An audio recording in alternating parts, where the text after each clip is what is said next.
The king suffers from sleep apnea, so they're not sleeping together. If anyone's saying that there's a chance that this is going to end in divorce or it's not going to happen. In a very different world, really, and I don't think any of us can really probably understand it. I mean, the king, I think, probably. Behind the polished public image of King Charles and Queen Camilla sits a marriage built on something most couples would never accept: separate bedrooms, separate holidays, and separate houses. For years, royal watchers have noticed the pattern: Charles vanishing to Scotland while Camilla heads to Greece, weekends spent at different addresses, and a bedroom arrangement tied directly to a health condition the king has never spoken about publicly. Reporters who have covered this couple for decades insist there's nothing sinister going on, yet the details, once laid out clearly, reveal just how unconventional royal marriage really is behind closed palace doors. What actually keeps this relationship together while the two live so far apart, so often, is a story most people have never heard in full. Split holidays and lives lived apart, at least to a point. Not long ago, people would have called this shocking, but today it just seems reasonable. Sleeping in different rooms is treated as an old royal habit, and taking trips on their own is simply what suits them. It looks a bit strange from the outside, yet it clearly suits the pair, and there's no point judging it. The king deals with sleep apnea, which is the real reason the couple don't share a bed. Whoever claims this points to a coming split has it wrong. That's not where this is headed. So what's actually behind the reports that Charles and Camilla now lead almost entirely separate lives? From sleep apnea, so they're not sleeping together for obvious reasons, I think, most of the time, because he's got a mask on most of the time at night, like he's flying a 40,000 feet. But they are. The king suffers from sleep apnea, so they're not sleeping together. If anyone's saying that there's a chance that this is going to end in divorce or. Robert Jobson, a veteran royal journalist who has tracked this couple for years and first broke news of their engagement, has followed the marriage closely from the start. Much of the recent buzz began after mainstream outlets picked it up, including Dan Wakefield, once an editor at People and Us Weekly, who admitted the king and queen do keep separate holidays and separate bedrooms, but insisted that's simply what a sensible, modern marriage looks like. This, I think, prompted C.S. Bollard to ask, why do Charles and Camilla spend weekends apart? Thinking the same thing, art studio girl commented, why does Camilla always spend weekends away from her husband? Lives right from throughout this relationship. You know, remember the king recently, a story broke that he spent like 3 or 4 million quid extending her buying. Picture this. Charles is off painting by himself up in Balmoral, while Camilla is soaking up the sun in Greece. Separate breaks, separate routines, to some degree. Years back this might have raised eyebrows, but now it just reads as sensible for a marriage that works. Every summer for decades, Charles retreats into his usual Scottish routine: painting, walking, finding a kind of quiet that a working monarch almost never gets elsewhere. Camilla, meanwhile, heads off on her own path, spending time in Greece, the way she does every year. It's become such a normal part of their relationship that nobody blinks anymore, though it's still worth noting because it reveals something genuine about how this pairing actually functions. Charles and Camilla wed back in 2005, following one of the most closely watched courtships in recent royal memory, and 2 decades on, they still handle things their own way.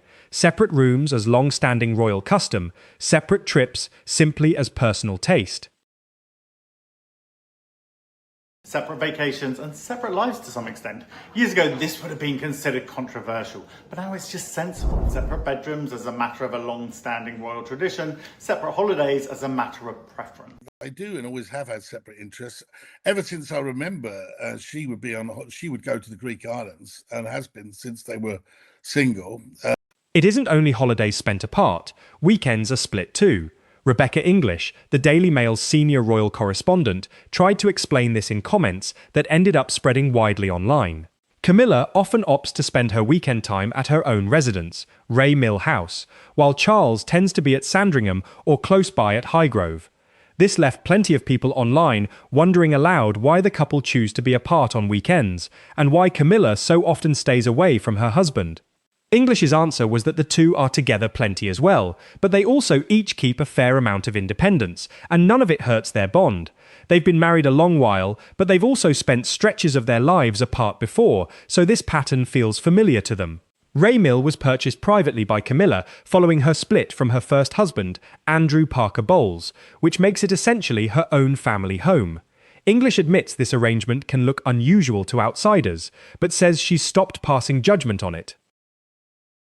Questions came up over whether Camilla would hang on to this property once she married Charles, since keeping it means covering the cost of extra security.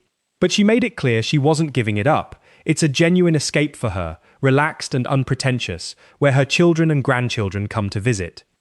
Meanwhile, the king enjoys pottering about his own garden, doing dry stone wall repairs at Highgrove, and getting on with his own pursuits. He does visit Ray Mill sometimes, though rarely, and it's mainly where Camilla keeps her dogs through the week. It functions as her personal retreat. Yes, it looks slightly odd to onlookers, but it clearly works for the two of them. Often, when returning from royal duties abroad and landing at the RAF base in Breeze Norton, Oxfordshire, two separate cars will be waiting. The couple share a quick kiss, a farewell of "see you after the weekend, love," and then head off in different directions. And somehow, that arrangement suits them fine. Operating under constant pressure means you need outlets that keep things manageable, and a bit of distance helps with that. It's an uncommon setup, not merely living together, but working together too, and that combination brings its own strain. They've simply figured out a rhythm that suits them. Camilla's grandchildren also need a place that feels entirely their own, somewhere to be loud and free.